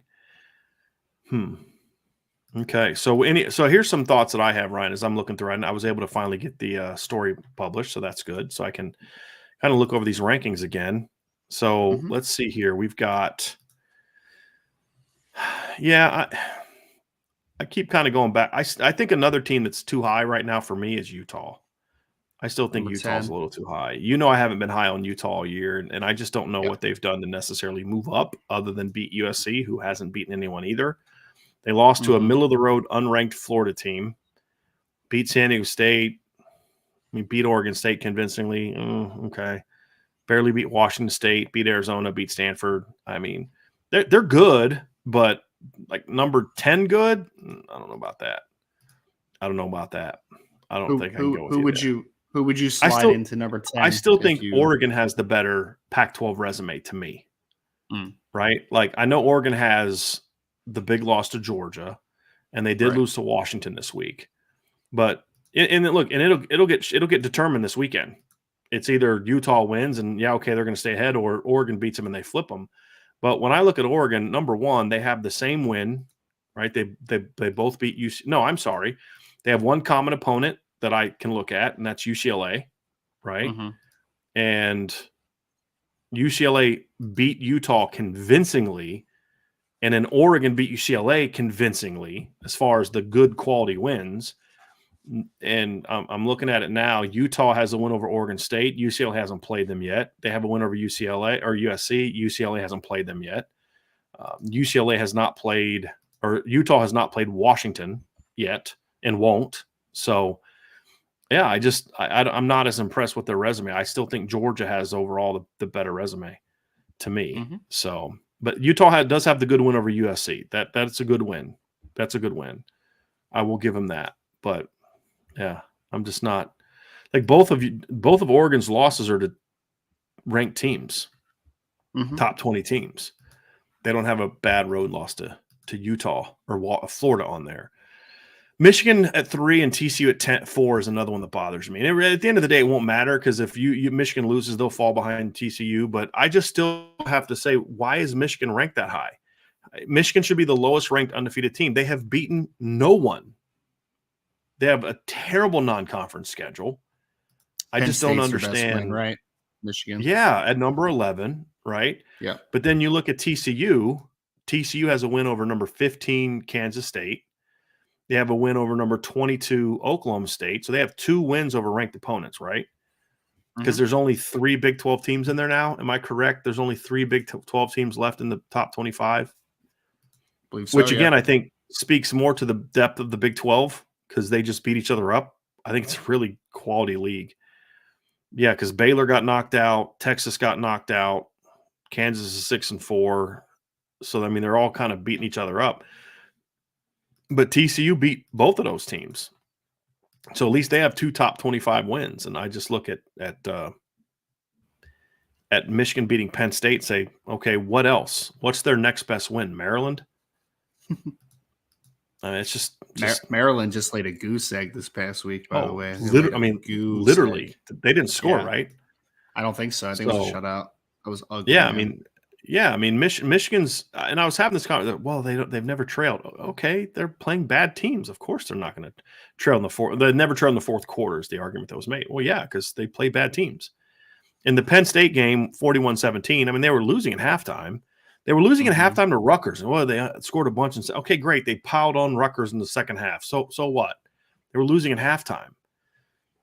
So yeah, that's an interesting one too. Clemson should be ranked higher, but again, you're talking about 8-9. That stuff tends to work itself out. Here's the deal: if Clemson wins out, beat South Carolina, who do they play this weekend? Miami, and then beat Mhm. North Carolina in the ACC title game, they'll beat Bama because Bama Yeah. has no good games left. That's the thing that's going to hurt Bama. That's the thing that you talk about. Bama maybe making it as a 2-loss team. At number 8, there's no way, right? Yeah. Ryan, I don't see any chance. Because you'd have to have Tennessee lose another game and have to lose it bad. You'd have to see LSU lose a game. You'd have to see USC lose a game. And then, I mean, honestly, as much as I'm anti-Michigan, Michigan at 11-1 still should get in over 10-2 Bama. Right? Neither of them made their conference championship game, and Bama has not looked good. Michigan's been more dominant against bad teams. They So, yeah. What's the pathway right now, Ryan, for Clemson? I think a lot of people are just assuming Clemson's out. I don't think that they are. I really don't, especially especially Ryan, if Notre Dame knocks off USC in Mhm. 2 weeks. Yeah. Clemson Well, I fans better mean, be huge Notre Dame fans these next couple weeks. well, if that happens, Michigan and Ohio State are going to play each other, obviously. Michigan, I mean, in that situation, you would need Michigan to get kind of blown out against Ohio State, right? If you're Clemson, like you're going to look at that one. You would need the Big 12 to just kind of eat each other up, right? So we talked about TCU. Obviously, they're at 4. I mean, you have to have them drop 1 or 2 in the conference championship game, maybe. Right. A couple things that need to happen there, but so you said what now for Clemson? What needs to happen? I'd say that Michigan needs to get blown out by Ohio State. Yep. That's one. Clemson obviously needs to take care of business. Like they need to win. And they got to look good doing it, right? Yes. They've got to blow out their next 2 opponents. Because they've got and the thing that'll help them. Go ahead. Yeah. Go ahead, Ryan. Oh, no, I was just going to say, and then LSU's in front of them right now, too. And, you're going to say SEC championship game, they lose, that pops them back type of thing as well. So I think that if you look at Clemson, the thing that's working in their favor is they'll have a chance to beat a 6-5 SEC team in 2 weeks, which is not a great win, but still a win over an SEC team. They absolutely have to pile on Miami and South Carolina the next 2 weeks. Like they can't beat those teams like they beat Louisville this weekend, which was a convincing win, but 31-16. They have to dominate, and then they have to beat North Carolina convincingly. Yeah. Because, I look at it, I think Michigan, they can jump ahead of Michigan if they win these next 3 games. They can jump ahead of Michigan. I think they could jumping ahead of Tennessee might be tough just because of how Tennessee has some really good wins. They do. They'll leap Alabama if they win out. If Notre Dame beats USC, they'll leap USC. If Georgia beats LSU, they leap. So now they're sitting there at 6. They need one of Tennessee, TCU, Michigan to lose, basically. Tennessee's not losing because Tennessee plays if I remember looking at their schedule, it's not pretty. They play South Carolina and Vanderbilt the next 2 weeks. Tennessee's not losing. But if Clemson can, let's say TCU, let's say Michigan and TCU both lose. Mm-hmm. I mean, I could see a scenario where Clemson climbs ahead of both of them and gets in with Tennessee. I could see that. It's possible. I could see that. If they win out and they win convincingly, to your point, there's that conversation that happens. Here's the question. How high can North Carolina get if they win out, beat Clemson, and let's say Notre Dame keeps winning, and then that's a quality loss for North Carolina, I don't think they can get to the playoff. I think they get in the top 7. I don't think so either. I don't think playoff They're too far behind. They have no good wins right now. I mean, right now they're hanging their resume on beating Notre Dame or losing to Notre Dame. They have a good loss, basically. But because I read somewhere that no team has ever made the playoff being outside the top 10 after the 3rd week. So that's the one that I've seen. Yeah, I want chaos to ensue if Notre Dame can't be in the playoff. Just let chaos happen. Yeah, that'll be interesting. Yeah. Hey, chill out with the arguments in the chat right now. Okay, people put things in there you think is ridiculous. Just ignore it. Okay, just ignore it. Don't give it oxygen. Look, Cincinnati in the top 25 to me is a no-go for me. They've been very unimpressive to me, but it really has no bearing on anything because the reality is they haven't played anyone that's in the ranking and they don't play anyone that's in the ranking, so it really won't have much of a say. Right. I mean the only thing is if Cincinnati here's where it gets interesting. Cincinnati has to play Temple and Tulane. They've already lost to UCF. If they beat Temple and beat Tulane, they end 10-2. Then they would have to do because there's no divisions in the Atlantic this year, right? American Athletic Conference. So. I mean, so you've got UCF, Cincinnati, and Tulane all tied at the top. If Cincinnati wins out, they would get a rematch against UCF. So even if UCF wins out, if Cincinnati wins out, you're now talking about an AAC rematch in the championship game between Cincinnati and UCF. Mm-hmm. And so Cincinnati has a pathway now to be in the Cotton Bowl as the top, right? Because here's the thing. Might be why they put him at 25, Ryan, now that I think about it. If they're at 25, they win against Temple this week, somebody's going to lose, right? Ahead of them is going to lose. And so you jump them up. They get like early 20s. Then they beat Tulane, who's 21. Mm-hmm. They climb up another spot. Then you'd have them against UCF, who currently is 20. Let's see who UCF has their last 2 games. So UCF has Navy and South Florida. Let's assume they went out. You'd have a 10-2, 10-2, 10-2 UCF against 10-2 Cincinnati. If Cincinnati wins that game, they are the highest ranked. So now it makes actually sense to why they put Cincinnati in. I didn't think about that, but now it makes sense because you have them out of the top 25 going after the third week, and they end up being the high. Like, what if they beat UCF and now UCF is 16th and Cincinnati's 25th? You're going to jump them all the way that far past UCF? You know what I mean? So, yeah, you got to get them in there. That makes sense. Now that I look at it, that makes sense. So, yes, rankings were interesting this week, Ryan. Very interesting. You want to take some questions before we get out of here, Ryan? Anything else you want to discuss in the well, let's do this, Ryan, with 2 weeks left. Here's what I want to find out from you. Sure. Let's make some predictions here. Okay, and we can go over the data and see who they schedule. So you don't have to. We can ask who teams play. Let's go through the 6 major conferences. We're going to do AAC as well because right now the AAC is the only group of 5 that's in conversation for the Cotton Bowl. Right? There's no Mountain West teams ranked.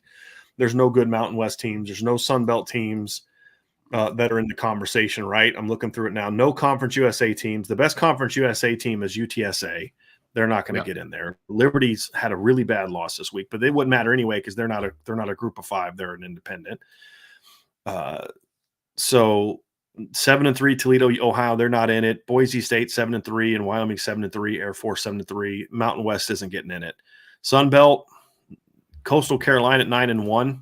It's interesting that they're not getting any love. Troy at 8-2. South Alabama at 8-2. The Sun Belt, however, is not getting any love, Ryan. I think the Coastal lack of love is because Grayson McCall's out for the season, right? Like, and they haven't beat anyone. They beat Army, Gardner-Webb, Buffalo, Georgia State, Georgia Southern, Monroe, Marshall, App State, Southern Miss, and then they lost by 28 to Old Dominion. So, I mean, the resume is not great. They lost by 28 to Old Dominion. Yeah, wow, 49-21. Yeah, is that the best win that Old Dominion has ever had? Well, they also beat Virginia Tech this year. Oh, they did. They did. You're right. Yeah. You're right. Now, keep in mind, Old Dominion used to be a team that went deep into the playoff, and Old Dominion's had a couple games like that. They've beat Virginia Tech a couple times. They have, but yeah, and they haven't had football back very long. I mean, they were a really quality FCS team that went to the FBS when they had what's the Commanders quarterback's name? That Taylor Heineke, right? Taylor Heineke. Yeah. Yep. Yeah. They beat Virginia Tech twice.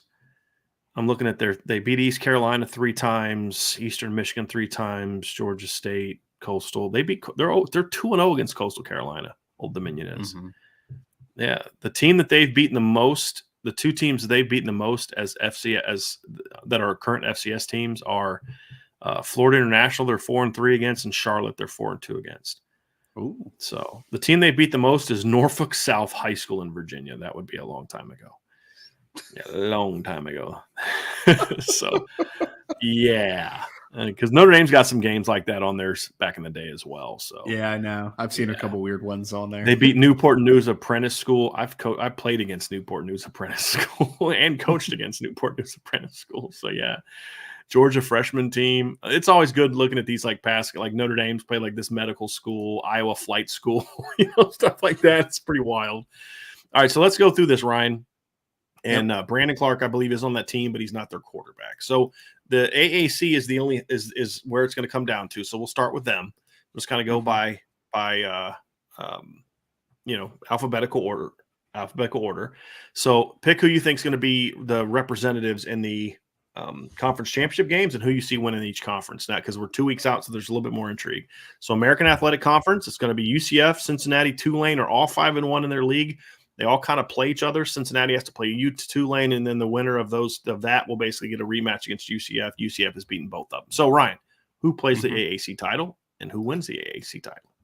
I don't know what it is about UCF, Brian. I maybe it's just the recency bias from the good win that they had this past week, but UCF just seems like a team that's going to kind of close it out well. And I think the opposite of Tulane. I know Tulane got off to a great start this year, but I just think they're going to fade down the stretch a little bit. I think there's some holes on that roster. Michael Pratt's been very up and down at quarterback for them. Their depth's starting to hurt them a little bit too. Yeah, depth is starting to hurt them. So I would probably have to defer to UCF and Cincinnati, even though Cincinnati lost a lot from last year's team.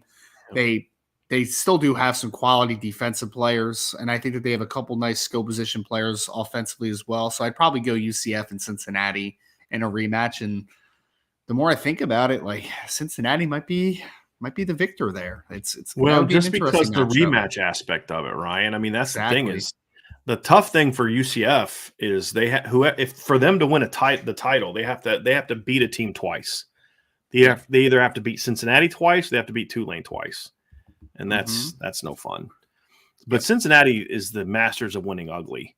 And their Yes, last they 5 are. wins have been by 10, 4, 2, 10, and 2. So Mm-hmm. yeah, they win ugly. There's no doubt. I Yep. mean, if you take the Kennesaw State game out where they won 63-10, their numbers are even less impressive. I'm going to go with you on that, Ryan. I'm going to go UCF and Cincinnati. Yep. Did you take UCF as the conference champ? No, I took Cincinnati in conference champ. Okay, just because of the rematch aspect of it. Yeah, I'm with you Yeah, there. mostly. And like you said, they kind of Cincinnati can grind out some ugly wins. And I Yeah. think that when you match up defensive line versus offensive line, I do think Cincinnati still has a couple pretty good guys defensive line Mhm. wise. So might just grind them down a little bit. And UCF has had their own share of close wins. I mean, their last 4 wins They are have. 4, 7, and 7. So they're not. This isn't like your older brother's UCF, right? You can't say your daddy's UCF because it wasn't that long ago. But this The isn't the Scott 2017 Frost. national Yeah, champions. this Yeah. isn't the Scott Frost, Josh Heupel UCF. Yeah. No doubt about that. So, all right, Ryan, let's go to the next conference. The ACC, we already know the conference champs. It's Clemson and North Carolina. So my Mhm. question for you is this: do both of those teams go into it 11-1? And then the second part of my question is, who wins the ACC championship? I think they do both go in 11-1. I will be rooting for North Carolina for implication. Well, mostly just because I really do like Drake May. I think there's a lot of Mm-hmm. part of that team that I really just kind of gravitate towards for some reason. I don't know if it's the Carolina blue and it's just, I'm a fan of Josh Downs. I really think Drake May is an excellent football player. But if I had to pick that game, Brian, I would probably pick Clemson in a close one because I just there's like the experience factor and I don't know. I don't know what it is. There's nothing like super deep analysis here on this one. It's just I think the experience wins out against Yeah. the inexperience at quarterback for North Carolina. Although fantastic, Drake May's still a redshirt freshman. So I guess Mm-hmm. I would take Clemson in that matchup. Yep. My thing with this one, Ryan, is interesting because when I look at Clemson, I think that North Carolina should win that matchup because there's a lot of positive matchups there. First of all, I do think they both go in undefeated. Mm-hmm. They both have. I mean, I think they're both at home next week. So yes, no, they're both at home each of the next 2 weeks. So North Carolina's at home against Georgia Tech and then NC State, and then Clemson's at home against Miami and South Carolina. So they're both at home. They should both be 11-1. Mm-hmm. Part of me says Clemson for the reasons you mentioned. They've been there. They know what Yep. they're doing. The big scary thing for me is that North Carolina offensive line, which is not good against. I'm sorry, correction. 10-Day wants to correct me, and he's correct. Yes, Notre Dame is the ACC champs. Let's wait till they beat BC this weekend first, right? Let's let them handle that business first. But yes, but I just have a hard time. I saw with my own eyes in person Notre Dame's line just beat North Carolina up on both sides of the ball, and I worry that Clemson's going to do the same thing. If North Carolina can just hold their own in the trenches, they don't have to win the battle, just hold their water in the trenches. I think they can beat Clemson because Drake May could light. If Drake May gets time, he will light Clemson's secondary up. I mean, Drew Pine lit their secondary up. A lot of people have lit that secondary up when they've had time. The question is can you get time? That's the question. I just don't know if North Carolina is going to get time because that's the. I mean, if you really think about it, North Carolina has as many matchup favorable things as Clemson does in that game at the skill positions, if not more so. I think they're better quarterback. I think they're better at wide receiver. I think North Carolina has a better secondary than Clemson does, which is saying something because North Carolina doesn't have a very good secondary. I think Clemson has better linebackers and better running backs. So there's a lot of close areas there. The difference is the gap in the line play is enormous. in those two teams. So if they can hold their own, I'm actually going to pick. You know what? I'm going to wait till Ryan gets back and make this prediction. He's getting ready to come back, but I'm gonna say it here now.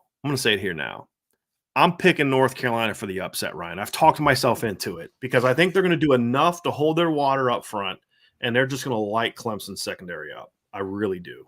And here's the other thing, too, now that as I thought about it more, too, Ryan, North Carolina, for whatever reason, has given North Carolina some problems. Since Dabo's been there, not all the time, but I'm kind of going over, pulling up North Carolina now. Remember 2 years ago, was it Mac's first year? They almost beat Clemson. It was 2020, I think, with Trevor Lawrence. So let's see here. This year they haven't played yet. Last year they didn't play. 2020. Let me see here. Clemson. Let me type this in. I'm trying to remember what year. It was 19 was the last time they played. It was Mac's first year. It was the year that Clemson lost to LSU in the title game. North Carolina lost 21-20 in a competitive game. And then the last time they played before that was the 2015 title game, ACC title game, a game that Clemson won by 8. That was the year that Clemson first made the college football playoff. So I don't know what it is. The year before that, it was 50-35 in a competitive game. 2011 was a blowout for Clemson, but they've given them some games, and I just think it's a good matchup for North Carolina as long as they can hold their water. But if they can't hold their water in the trenches, Ryan, it's going to be ugly because that's what happened. Isn't that what happened against Notre Dame? They just got beat up in the trenches. Yep. And as much as I like Notre Dame's defensive line, I think Clemson's is better. And that's the kind of game Clemson will be up for. Agreed. But agreed. That's a Heisman opportunity for Drake May, though. Right? Boy, is it. You know what I mean? As long as people are still holding on to their votes by then, which it may not, they may not. But if I'm a Heisman voter and I'm not submitting a ticket yet. No. I'm not putting my vote in yet. I want to see how these next 2-3 weeks play out. Yeah. All right, Ryan. So that's the ACC. We're both going. You're going Clemson. I'm going North Carolina, just for fun. Okay, Here's where it gets really interesting. The Big 12. Okay. So TCU is sitting there at 7-2. Kansas State is second at 5-2, and then you've got 3 teams: Oklahoma State, Baylor, Texas, all at 4-3. TCU the next 2 weeks, Ryan, has Iowa State and Baylor. At Baylor, then home against Iowa State. I expect them to clinch here soon. They'll be in. Let's assume that they're in. Kansas State plays at West Virginia, home against Kansas. So is that who's going to be in the title game, or is there going to be an upset that vaults somebody else into it? Ryan, what's your prediction? I think Kansas State. I think Kansas State wins out the rest of the way here, and they are the team that will face off against TCU. Because Brian, they've been a Jekyll and Hyde team, but I will say this for the recent stretch here, Kansas State's been playing some pretty good football, man. They have, and I think they're kind of figuring it out. And it's, one blessing in disguise is, you never want anybody to get injured, but Adrian Martinez injury did kind of show like, hey, Will Howard can play a little bit, right? Like he's a decent quarterback so you have a couple pretty good options at quarterback now. So I think Kansas State is the adversary to TCU in the championship game. It's hard to bet against TCU right now because they would be undefeated going into that football game. And it'd be a rematch. It would be a rematch, which, again, it's hard to beat the same team twice in 1 year. And I would probably vote for the upset. I would probably predict the upset in our weekly predictions. But it's just I keep betting against TCU, and it hasn't happened yet, right? And I think that you said it perfectly a couple weeks ago. If it was going to happen, wouldn't have happened already, So I'd probably end up. My mind is telling me TCU. My heart is saying pick the upset in Kansas State, but we shall see how that one figures out. Well, and it just goes back to what we talk about, Ryan. It's the rematch thing. It can be done. We've actually seen it in the Big 12. We've seen the Big 12 have those kind of things, right? We saw Oklahoma beat TCU twice. What was it? Was it 17? Was that the year that they beat TCU twice? It was somewhat recently. They beat TCU twice. They beat them in the regular season and then beat them in the title game. But in other years, Ryan, we have seen like Texas beat Oklahoma in the regular season. Remember the 1 year, and then with Sam Erlinger, and then Oklahoma won the rematch in the title game. So yeah, it's going to be interesting. So we'll see kind of how it plays out. And then so I'm going with TCU just because I think they're just the class of the Big 12 right now until somebody proves me otherwise. And I think that Kansas State getting up 28-10 was more fluky than TCU coming back to me, in my opinion. I could be wrong on that. That's my stance. So far we're for the most part on the same page. Here's an interesting one, and this is just wild. Big Ten. Who wins the Big Ten East and West, and then who is going to play? Can you believe that Iowa is tied for first in the West? It's disgusting. I was about to say, so I'm going to pick Ohio State. I think Ohio State has some payback for Michigan after last year. I do. So I think Ohio State wins that side of the bracket in the Big Ten East. The Big Ten West, Iowa, I don't know, Brian. I think there's going to be chaos in that side of the bracket, right? I mean, Illinois is fading a little bit right now. They were a great story early. Defense is playing fantastic. They're running the football. They've dropped a couple games recently here, obviously. Iowa's not a great football team. They're not a sexy football team. I mean, they are a horrendous offensive football team. Like we've talked about 3 in a row, all by double digits. They have won 3 in a row, and they're playing their best football. Illinois is playing their worst football with 2 straight losses. And the running back's banged up too. Yes, yeah. Chase Brown's banged up. I'm gonna say something right now. It's either gonna be Minnesota or Purdue. And here's why I say that. Those are the 4 teams tied. Illinois gets knocked out this weekend when they play Michigan. So they got 4 losses. Yeah. Then you've got Iowa and Minnesota play this weekend at Minnesota. If Minnesota wins that, if Iowa beats Minnesota, then it comes down to you've got Iowa and Purdue left. Iowa wins because they have the head-to-head over Purdue, right? I think Iowa loses to Minnesota this week. I have no reason to feel that way. But then I look at Minnesota. They have a head-to-head loss. So even if they beat Wisconsin in the final at Wisconsin, which I don't think they're going to do, they would still not get it because they have a head-to-head loss to Purdue. So I'm going to go with Purdue because Purdue is at home against Northwestern and at Indiana. They've already played Iowa, Wisconsin, and Minnesota and Illinois already. So I'm going to go with Purdue because I think Minnesota is going to knock Iowa out, and then I think Wisconsin is going to knock Minnesota out. And then within a week later, if it hasn't happened already, within a week after Wisconsin beats Minnesota, you're going to then see Wisconsin is going to then name Jim Leonhard their new head coach because they're going to beat Nebraska this weekend. They're going to beat Minnesota, knock them out of the Big Ten West championship game, and they're going to name Jim Leonhard the head coach. Because they will have won 5 of their last 7 games with him as the head coach. So that's my prediction. So I'm going to go with Purdue. Can you believe that? Can you believe that? That's nuts. Absolutely nuts that Purdue is going to get in as a 4-loss team.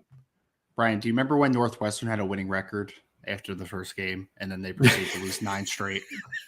And they're not done losing yet, dude. They're not letting you. They have been outscored 153 to 282. That is so bad. They lost to Duke, Southern Illinois, Miami of Ohio, Penn State, Wisconsin, Maryland, Iowa, Ohio State, Minnesota. I forgot that they lost to Southern Illinois. I forgot about that one.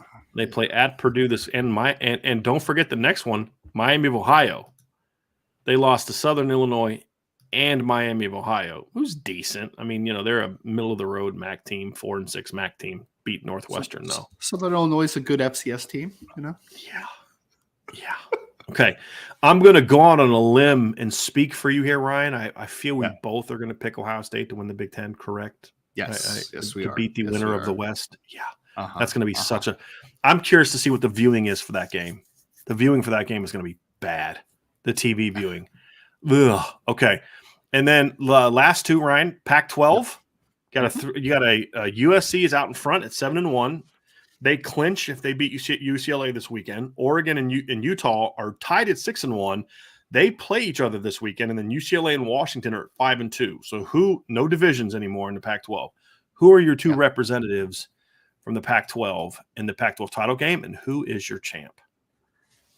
See, I feel like this is going to kind of give some insight into who I'm going to pick this week, probably in one of our pick'ems, Brian. But I'm going to take USC. Unfortunately, I would like to pick UCLA in the upset, but the more I look at that game, there's just something about it that just gives me USC vibes. I don't know what it is. Just trying to collect my thoughts on it, but I'll go USC. And I have been higher on Utah. So give me USC and Utah in the rematch. And in that one, I think I might go Utah again, which is, again, it goes against my morals. Twice, huh? Yeah, it goes against my morals. I don't like picking a team to beat the same team twice in a row. But yeah, give me Utah in the rematch to win twice this year against USC in the Pac-12 championship. I really think, Ryan, if Utah plays USC again, USC will win. Just because I think that secondary is bad, and I don't think Utah can score 43 again, even as bad as USC's defense is. But this is a tough one, Ryan. I kind of explore through some of these tiebreakers real quick. So Utah and Oregon play this weekend at Oregon. I actually think Oregon's going to win. I think the worst thing to happen to Utah was Oregon losing to Washington, because I think Oregon's going to come in focus. I think Oregon wins, and then they play at Colorado. So I think, Utah plays at Colorado. Oregon then plays at Oregon State. So I'm going to go with them knocking Utah out, and then I'm trying to think of how the tiebreakers would go. So if Oregon beats Utah and then loses to Oregon State, which could happen, then Utah's out. Then Oregon's out, right? Because they'd have Utah. Oregon still would have only 2 conference losses, right? So if Oregon wins out, they're in. Yeah. Right. So, but if they beat Utah and then lose to Oregon State, they're 9-3, but they'd have only 2 conference losses, and I believe they would get the head-to-head over UCLA because UCLA has 2 losses. But one of them was to Oregon. They'd have the same record, but Oregon would have the head-to-head, correct? Yes. But then but here's the thing: if UCLA beats USC, they would have a win over USC. Does that negate the Oregon head-to-head? Because now you're getting to those 3-way tiebreakers where head-to-head doesn't really impact it as much, correct? I would imagine. So it's going to get screwy. I'm going with USC losing to UCLA this weekend. I am. I have watched teams that are physical give USC a lot of problems. Yeah. And I just don't have a lot of faith in USC. I've seen them look very average against some very bad teams. So I'm actually going to go with – I'm actually predicting USC to lose their last 2 games. I am. I'm predicting them to lose their last 2 games. So then that puts USC with 2 losses. Washington will be sitting there at 2 losses because I have them beating Colorado and Washington State. I have UCLA with 2 losses because I have them beating Oregon and Arizona. And then I have Oregon. I have Oregon in because they're going to only have 1 loss. I have them beating Utah and Oregon State these next 2 weeks. So then I don't quite know what the tiebreaker would be at that point in time, Ryan, because Utah would have 2 losses to UCLA and Oregon. So I think they're out because they would not have the head-to-head. So then it comes down to USC and UCLA, but Utah beat USC. So I don't have a clue what the tiebreakers would be. I'm going to just go with UCLA. I'm going to go Oregon, UCLA, and I'm going to say Oregon wins the Pac-12. That's my prediction. But it's going to be screwy because I don't know what and knowing the Pac-12, they probably have really stupid tiebreakers, right? So, and Utah would still have 2 conference losses. They would have 3 losses overall because one of their losses to Utah. They only have 1 conference. Utah only has 1 conference loss so far. There's 3 teams in the Pac-12 that only have 1 conference loss: Utah, Oregon, and USC. So, but I'm predicting that Utah loses this weekend to Oregon. That's why I'm predicting there. So I don't have a clue what the next tiebreaker is because it's different for every league, right? Yes. So it's going to be interesting. You're creating chaos, man. Yes. Creating chaos right yes. But of all the conferences, isn't that the one where you expect chaos? Yes. Because it's such an absurd conference. Yep. So, I'm going to go UCLA and Oregon wins it as sort of it's kind of like, it reminds me of when the WCW and NWO had their big war, because it's the people that are staying and then the outsiders like USC and UCLA are leaving to go to the Big Ten. And so the Pac-12 has to rally and beat them. The worst case, could you imagine if UCLA beats USC this weekend, and somehow chaos ensues where they then rematch 2 weeks later in the Pac-12 title. The two teams leaving for the Big Ten are playing in the Pac-12 title in a rematch. Ugh. That would be like the worst thing for the Pac-12. All right, Ryan, let's go SEC. Let's see who are you predicting are going to be the champs of the SEC. I'm going to go out on a limb here, and I'm going to predict that Georgia's going to be in the game. I know it's a big shock to everyone. It's a very hot take-ish of me, really. Like, I can't believe it. So they come out of the East. I'm having trouble in the West, Brian. I was actually just looking up LSU's final 2 games. Only have 1 league game left. I know. They play UAB, and then is there any scenario in which LSU can't win the league? Because didn't they beat both Bama and Ole Miss head to head? Oh yeah. Did they clinch already? So they're in it then, right? That's what I'm not sure of. I think that they've clinched. I believe LSU has clinched. You're probably right. Hold on. LSU SEC championship. Yeah, I think they've already clinched.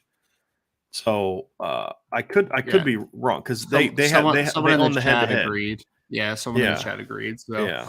All right. So I mean, then it's going to be easy then. Georgia, LSU, and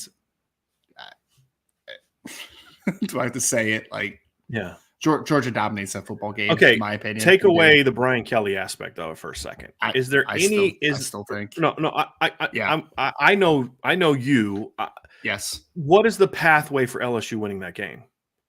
Like, I just don't see one, to be honest with you. I see a team that has more to have a speed game than of his life. Yeah. I mean, it's just, I don't know. I don't see it. Could they? I mean, they would have to get a run game going a little bit, get a little run pass option with the quarterback. Like, I don't see a great pathway to them. I just don't. I think defensively they can give Georgia a little bit of problems for a little bit. You know, they can create some chaos for Stetson, but just offensively, I don't think they're going to be able to move the ball against Georgia at all. Like, I just don't. Like, that game could be like 28-7, right? Like, it's just.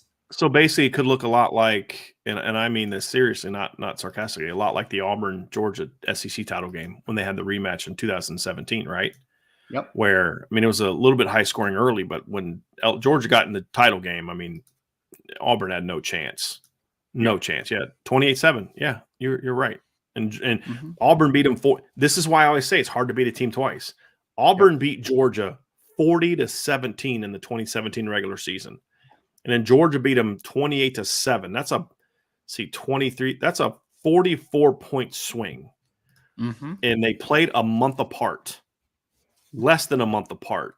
Auburn won on November 11th, and then Georgia won on December 2nd. Like, it's hard to beat a team twice, man. It is really hard to beat a team twice. Sure is. So, yeah, I just think it. The thing is, I bet against Georgia against Tennessee because I have concerns about Georgia's pass rush, right? Like, I don't think their pass rush is great, and I had some doubts about their secondary. After watching the Tennessee game, however, I'm a little bit more of a believer because their pass rush just stepped up. So I think Georgia's at this point now as a team this year, Ryan, what the Tennessee game showed me is they're coasting. And when they need to turn it on, they turn it on. That's what I think happens. I mean, that's kind of what I see because when they played Oregon, they looked like the champs from better than version of themselves from last year. Against Tennessee, they looked every bit as good as they were last year, if not better. And every other game they've played, they've just been kind of you know. Yep. Against Mississippi State, you know, they're just better dudes, right? They have not looked like the defending champs in any game except the South Carolina game, except against the two best teams they've played. Because I just think they're coasting, and you know LSU is going to get their best shot. You know it. And Kirby's going to have them focused because Kirby knows, hey, Brian Kelly's football teams are giving us problems, right? Brian Kelly's Notre Dame teams went toe-to-toe with Georgia twice. Brian Kelly's not going to be afraid of Georgia in that game. So it's going to be an interesting battle, very interesting battle. And you're going with Georgia. So with all of that shaken out, Ryan, who is in the college football playoff? I mean, with all that in mind, it would be Georgia, Ohio State. I would have TCU in mind because I picked TCU to win that Big 12 championship game. And then the fourth one is the tough one. So the conversation What's that? Oh, it's the same guy. Same again. dude. Yes. I'm going to say Tennessee sneaks in with the 4th spot in my scenario, Brian. So the other contenders would be a 12-1 North Carolina or Clemson, right? Yep. Mm-hmm. An 11-1 Tennessee. Do you have Notre Dame beating USC in 2 weeks? I do. Yeah. Okay, so you then would have USC's out because they're 11-2. Because that was going to be the other one I was going to talk about was because USC winning out has a shot to pass Tennessee. They do. Because they would have 3. They would get because in order to get the chance, here's the thing. Listen to this. This is going to shock some people. If USC wins out, as long as Ohio State beats Michigan, and as long as Ohio State beats Michigan, I see it. Part of me wants to say that Georgia has to beat LSU as well, since LSU is ahead. But if those two things happen, USC wins out there in the college football playoff because they're 7 now. They'd have to beat 16. They'd have to beat 18, and then they'd have to beat another ranked team, whether a rematch against UCLA, a game against Oregon, who's number 12. I mean, Washington, who's number 17. Whoever they play, they're going to get 3 top 20 wins in a row. That, to me, boosts them from 7 to 4. And Tennessee's going to do what? Tennessee's going to beat Vanderbilt and South Carolina, right? Like, I could see it if they win out. I just don't think they're going to win out. I don't think they're good enough to win out these next 3 games. But that would be crazy if UCLA wins out. They're gonna have a shot to make the playoff, which makes me want to hurl. Makes me absolutely want to hurl. But I mean, think about it, Ryan. Yeah. Don't you think they would leap Tennessee at that point in time? It's a very deep conversation, if nothing else. I mean, yeah, it's possible. It is very possible. And that would give them 4 top 25 wins, Ryan. I mean, that's a pretty good resume at that point in time. And they're a conference winner and all that resume builders, right? So I could see it. And their own loss at that point in time would be a 1-point road loss to a top 15 Utah team. Yeah. That they could conceivably get a rematch win against. True. Like if you're USC, that's if you're USC, the dream scenario is you beat UCLA, you beat Notre Dame, and then you get a rematch against Utah and smack them. Yep.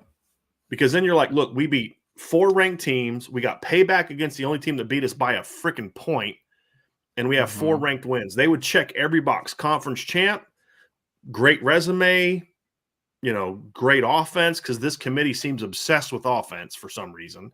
Well, and they love the big brands too, right? So USC would sell it. LA market. Yeah. And where's the national title game this year? Los Angeles. So that would be fascinating. Absolutely fascinating. So let's see. We have some super chats, new curtains for Ryan. Appreciate that. Michael S., what did BC do different to beat NC State, Michael? I don't think they did anything different. I think NC State beat themselves. I was about to say, I think that outcome, Michael, was more about NC State than it was about Boston College. Because, I mean, I watched the game, and I know Brian watched it a couple times, and I'm just like, NC State was moving at will early in that game, man. Like, they just could not stop them, and it's just 21-20 at the end of the football game. Like, it's crazy. It was the really weirdest game, Ryan, because it was Boston College could not run the ball. Emmett Moorhead throws 2 interceptions. Rushing.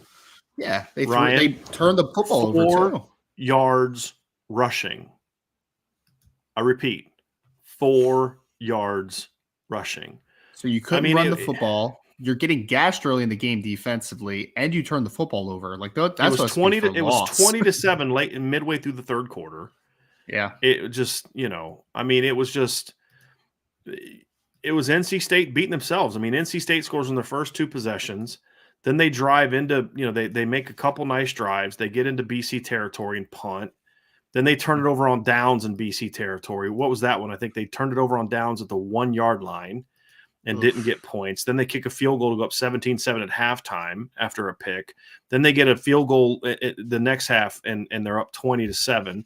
BC goes down, scores a touchdown, and then they fumble, and BC gets the ball, and then, of course, BC throws a pick. and then it's 20-14, and MJ Morris gets sacked. BC recovers it in NC State territory. They turn it over on downs. Can't put points on the board. NC State gets the ball back with 34 left, and they throw an interception in their own territory. BC still can't do anything with it, and then they go punt again, and then BC puts it away at the end of the game. That was just NC State being terrible. I mean, that's really what that was. That was just NC State being terrible. It was really nothing. It was a lot like the Stanford game for Notre Dame. Stanford didn't beat Notre Dame. Notre Dame beat Notre Dame, right? I mean, that's how I look at it, right? What did Stanford do differently? Nothing. Notre Dame just played like crap, and that's how I feel about NC State this past weekend. I kind of like that freshman quarterback NC State has, though. I think he's going to be all right long term. MJ Morris. I think he has some talent. Brandon, Brian, can I do a really random pick real quick of a comment? Sure. Sorry, this is super random. But Donovan O'Mara said, I don't know if you guys keep up with D2 football, but man, Grand Valley State is so dominant in the league this year. And I just wanted to put a random note that Grand Valley State is probably going to have a player drafted this year. His name is Quentin Barrow. He's an offensive tackle, 6'5" 3/8", 330 pounds, 34.5-inch arms, Brian. He's a massive, massive kid out of Grand Valley State. So random note there. Who's the head coach at Grand Valley? I have no idea. No idea. It's not still Mitchell, is it? I can look it up for you. Yeah, just looking at it real quick, Ryan. Grand Valley State is 11-0. They've outscored their opponents 459 to 113. Is that good? They've outscored it's pretty decent. They've outscored their conference opponents 240 to 62. That's not bad. Matt Mitchell. Yeah, so he's still there? Okay. Yep. Matt Mitchell's been there for a minute. Yeah, he's been there for a while. So, yeah, they're 11-1 or 11-0 right now. Who do they got this weekend? They play Davenport this weekend. Mm-hmm. And then the college football, the Division II playoffs start the next week. The college football playoffs start this weekend. So they're 11-0. They're done. They beat Davenport this weekend, 49-7. And the only really close game that they had a Grand Valley, some good wins. They had a 25-22 win over the number 4 team, Colorado School of Mines. Do they still have that crazy pass offense, Colorado School of Mines? I think so. And then they beat Saginaw Valley State by 19. Then they played at number 1 Fair State and won 22-21. And then this past week they beat number 18 Davenport on the road. So they've played some good teams too, man. So that Ferris team just won the national title last year for D2 as well. So that's a big victory for them, for Grand Valley. Yeah, beat them on the road. So it's an impressive win. Looking at Ferris this year, what are they doing this year? See here. This year, their football team they were number 1 at that point in time. Yeah, they're 9-1. Yeah. So, they play Davenport this weekend in the first round of the playoffs. You would hate Ferris. Do you know why? They're a triple option team. They are a triple option team. I hope Davenport murders them this weekend. I hope they kill him. Hope they absolutely kill him. So interesting one. Very interesting one, Ryan. Brian Chisanik says, Brian, please go check out King's Disease. King's Disease 3, Nas did something. Second favorite to Illmatic. Oh, okay. If you think, that's interesting. If you think that's the second best Nas album, also 18 Hype, Go Irish. Brian, I will do that. I will definitely check that out. Absolutely. Even though you spell your name wrong, you're still my dude. So I will definitely check that out. Potatoes O'Brien, thank you very much, sir. Overthinking here, but if we went out this season, do you see Notre Dame getting into a New Year's Six bowl? Yes, I do. I mean, I think I'd have to. I mean, look, this is just without diving into the weeds of everything going on. I do. Because I think, Ryan, you brought it up earlier, right? So if we go back to the top 25, they're at 18. You've got Washington. If Washington wins out, Notre Dame still leaps Washington if they win out because they'll have beaten USC. Right? I mean, they're one spot apart. So I look at that, and so I think Washington, they would pass. So that's one team. And then USC they're either going to leap USC or leap UCLA, one of the two. Because either UCLA beats USC and then Notre Dame beats USC, then they're both 9-3 and Notre Dame's ahead of them because they'd have beat them, right? And so that's there. And I could even see in that scenario Notre Dame possibly leaping UCLA, because then one of those two teams is probably going to play Oregon. If they win out, I think they have a shot to pass. If they win out, they'll pass the loser of the ACC title game. Do you agree with that? Yes. Yep. So that's another possibility. Penn State will be an interesting one because Penn State will be hard to pass because of just how much the committee hypes up Penn State. Utah just depends on how they. I mean, so yeah, they've got a shot, but there's so much of this that kind of goes into just some of these. There's going to be a lot of crazy stuff's got to happen just because so many of these teams play each other. So do they got a shot? Yeah, they got a pretty good shot. I think they have a better shot than others. I'm not really predicting that it's going to happen, but they've got a shot, and it would be Cotton Bowl. Could you imagine that, Marcus? Here's why. Another reason why I do believe the committee cares about making money. And what's the only possible? Let's say Cincinnati wins out. Mm-hmm. What's the only possible game that anyone would give a rip about with Cincinnati in the Cotton Bowl? Cincinnati, Notre Dame. Yes, because of the rematch of Marcus Freeman and being at Cincinnati and all that other kind of stuff. That's the only game anyone would give a rip about. And last year's game, too. Kind of like a revenge for Notre Dame type of thing. Yeah. That'd be interesting. Sean Kelly, do you see a potential College Game Day goes to USC next week? Potentially, but they already put in the prime time slot, right? The 7:30 or whatever. 7:30 game. It's possible. I mean, they'd have to beat UCLA. You look at some. I mean, you're going to have. Here's some options for that weekend, though. This is what makes it tough. Mm-hmm. You're going to have Oregon State, which will have potentially could have a lot on the line. You're going to have Michigan, Ohio State. That's going to be a big one. It's going to be tough for me to see that just because I have little faith in ESPN. But to your point, Ryan, they did take one step towards that being an option because they like to kind of do the thing where it's a game that's going to be on their network and it's the prime time game on their network. So I could see it because now that I look at it, a lot of the big rivalry games that weekend aren't as big. Washington State's not two ranked teams. Georgia Tech stinks. South Carolina is not going to be a big one. LSU, Texas A&M. If A&M was as good as people thought they were going to be, that would have been likely the choice. And looking at the rest of them, I mean, haven't they already done one in Columbus this year, or no? They haven't done one in Columbus yet this year.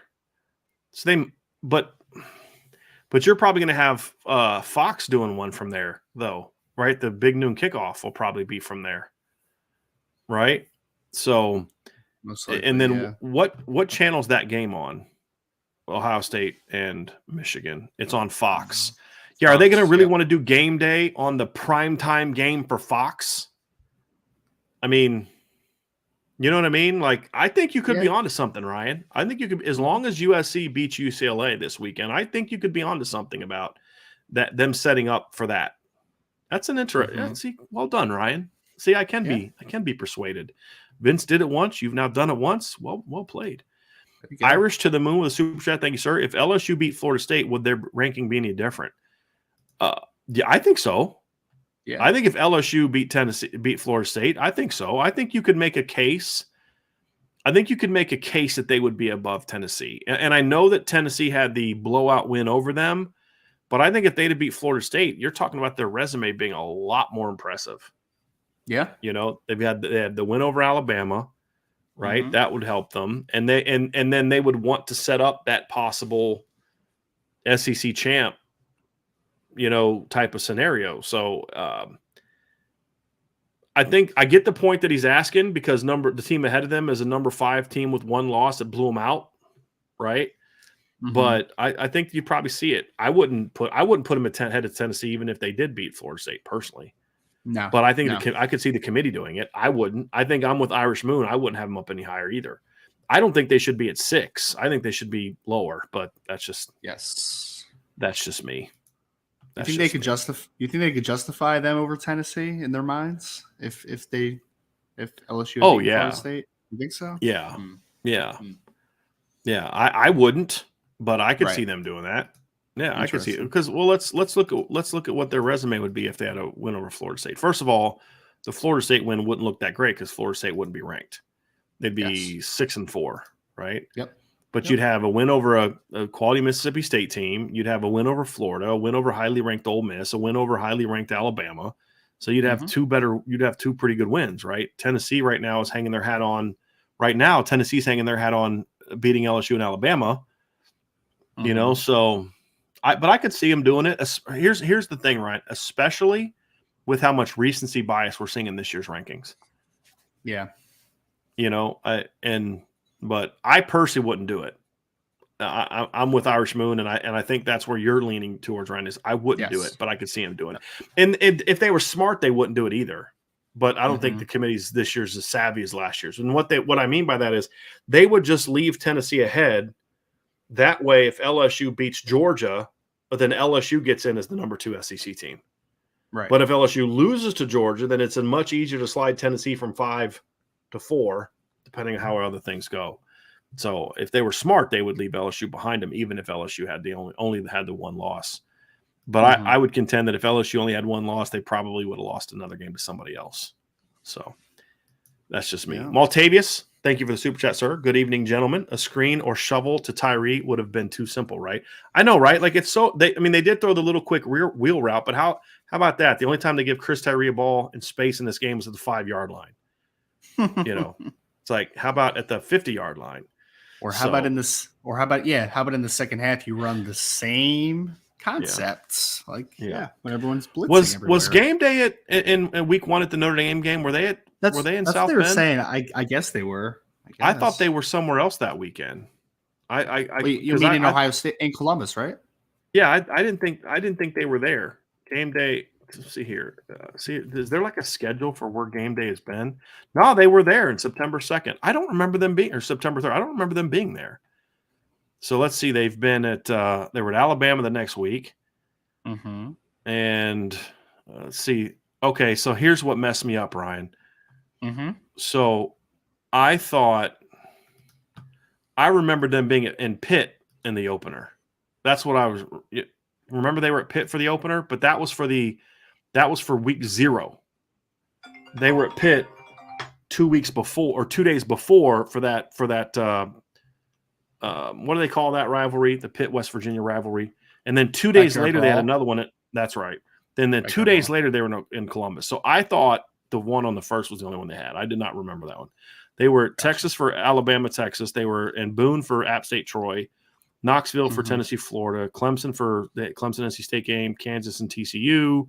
They've been in Knoxville twice this year. That's interesting. They've been in Austin twice this year, Athens. So they have no problem going to the same place twice. But I think, to your point, though, I think your thing is smart. That I could see them not wanting to hype up the game that's not even on their network as far as being the prime time, the place they are. So that's interesting. Right.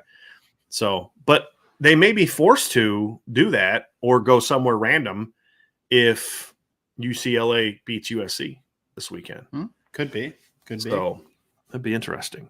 I personally don't care where. Yeah. I mean, I would rather see USC lose and then not have game day than have game day there. I don't ever go to that. I've never been to a game day set ever. I want Desmond Howard to be there. So just kidding. Jonathan Gabrick got upset with me. We're talking about Big Ten West, guys. He said, that's a mistake, Brian. I will win the West just to piss us off because we'd have to watch Spencer Petras play football in the Big Ten championship. That would be so ugly. Yes. That would be so ugly. I mean, might be the worst. I was actually talking about Spencer Petras earlier, Brian, because I was talking to a scouting buddy, and I was like, he's going to be at one of these low-level all-star games because he's big and white from Iowa. Yeah. Like, he's going to be there, man. He's so bad. He's really bad. He's so awful. So awful. Last question here. This is an interesting one, Ryan. We haven't really addressed this a lot because I just don't know how to address it, really. Tommy Gunn says, B. Ryan, if UVA cancels the rest of their season, I wouldn't blame them for it. How does the ACC handle that for the last 2 games? Who are the last 2 opponents, and how could those affect those teams? So they don't play anybody that it would impact. Right. So that would be, they don't play Clemson. They don't play North Carolina. The reality is the title game has already been set for the ACC. It really doesn't matter if UVA plays or not. They play Coastal Carolina this weekend, and then they play at Virginia Tech. Have they announced if they're going to cancel the game or not yet? I haven't heard anything about I that haven't yet. heard anything either. I mean, with 2 games left and they're not bowl eligible, I couldn't blame them. I mean, I wouldn't blame them. I mean, you're talking about three of your teammates were murdered. I mean, I could also see the kids saying, "Hey, we're going to play for them." Like I could see that. We're going to play for them. They would want us to play and probably be right. And we're going to play inspired football and end our season on a strong note. I could see that. See that. But if the school and the team decided not to play, I could see that. I mean, I wouldn't fault them at all at one bit. I'm trying to like put myself in, I'm trying to have some empathy and trying to put myself in one of the players' positions, right? Like, I don't know if I'd be able to play, man. I would just be like mentally wrecked. I think like it would just be tough, but you know, whatever they decide to do, I hope it's just like a unified decision, and it's something they believe in. I hope it's the player's decision. Exactly. I hope the school has enough sense to sit down with those kids, talk to them. Hey guys, this is your team. This was their team. What do you guys want to do? And let them talk it out. And then come to a team decision. But you remember when, I don't know how old you were when 9/11 happened. You weren't very old. I would imagine like 11 or something like that. But that was my first year of coaching. I was at Wittenberg and we played that weekend. And it was our only loss of the regular season. Most people canceled, but they didn't cancel ours. And I mean, our kids couldn't focus. Our kids we had one good moment of practice that week, and it was the day that it happened. We practiced that day, and so we're by Wright Patterson Air Force Base, and I believe one of the main planes that the Air Force has went up whenever there's like a big thing. It just goes up, and then it's got its fighter protection. And I guess it was a Wright Pat. And so we're at practice, and all of a sudden this big Air Force One looking plane kind of flies over, and it's got like a fighter jet escort. And our head coach brought us together, and he just gave this like, we're the America, we're gonna bounce, you know what I mean, and all that, kind of thing. Our kids were hyped up, and for the next half hour, man, our kids were fired up. But I mean, as you got away from that you can only do that speech so many times in the course of a week. Yeah. And that was on a Tuesday morning. Because if you remember Monday night, the Broncos and Giants, I'll never forget the Broncos and Giants played Monday Night Football that week. And because I remember because Ed McCaffrey broke his leg in that game. And then the next morning is when 9/11 happened. And we played that weekend, and our kids were just and none of our kids knew anyone that lost their lives in that. I couldn't imagine this. I couldn't imagine what these kids are going through. I can't. I mean, this is their brother. This is their team. I mean, these are guys that they sweat, they bleed, they cry, they battle with, and to see it happen that way, I'll praise them to high heaven if they choose to play, and I'll respect the heck out of it, and I won't have any ill feelings at all towards them if they decide not to play, especially being 3-7, and they're not. It's not like they're going to a bowl game. Yep, it's just, man.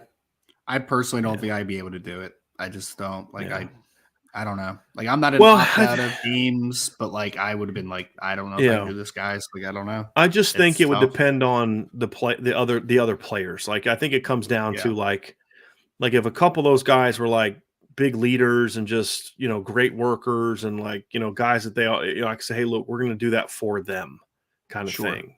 And I think that would be the only reason that I would play is like, we're going to do this for them, because we're not going to quit. We're not going to give up. We're not going to let this tragedy knock us down. We're going to play for them. Right. I could see that, but if they don't do that, nothing wrong with that. I completely understand. Because like you said, Ryan, I can't put myself in their shoes because of, because I lost my best friend, but I was an adult. My best friend was murdered, and I was devastated. But like I was an adult. I didn't have a game to play that weekend. I looking back on that time, I don't know that I could. I don't know that I could have done something that weekend where I needed to be physically and mentally and emotionally locked in. I don't. As an adult, I couldn't imagine what it's like losing 3 of my teammates that way. I